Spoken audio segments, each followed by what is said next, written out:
మన హిందూపురంలో గోబీ రైస్ తినాలంటే ఎక్కడికి వెళ్ళాలని ఆలోచిస్తున్నారా? అయితే టెన్షన్ పడద్దండి. ఎండి చాట్స్ ఈయన చేతిలో మ్యాజిక్ ఉందండి బాబాయ్. గోబీ రైస్ వేసాడంటే దగ్గర దగ్గర 2-3 ప్లేట్లు లాగించాల్సిందే. చాలా బాగుంటుంది. ఇది ఎక్కడుందో కూడా చెప్తాను. ఫస్ట్ అయితే ఫాలో చేయండి. శ్రీనివాస టాకీస్ రోడ్లో శిల్పా నర్సింగ్ హోమ్ ఎదురుగానే ఎండి చాట్స్ అని ఉంటుంది. ఈవినింగ్ 6 నుంచి 9 వరకు ఉంటుంది. గోబీ రైసే కాకుండా gobi, egg rice, noodles, panipuri, masala puri fry చేస్తాడు ఈయన. సూపర్గా ఉంటుంది టేస్టీ గోబీ రైస్ తినాలంటే కంపల్సరీ ఎండి చాట్స్కి వెళ్ళాల్సిందే. ఇప్పుడు టేస్ట్ కూడా ఎలా ఉందో చూద్దాం పదండి. ఈయన స్పెషాలిటీ ఏంటంటే గోబీ రైస్ అంతా వేసిన తర్వాత ఒక స్పూన్ తీసుకొని మనకి టేస్ట్కి ఇస్తారండి.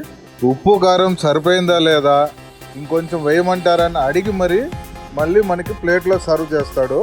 చూడండి, ఇప్పుడైతే టేస్ట్ చూద్దాం, ఆ తర్వాత కడుపు నింపుకుందాం. MD chats, Srinivasa talkies road, opposite Shilpa nursing home, Hindupur.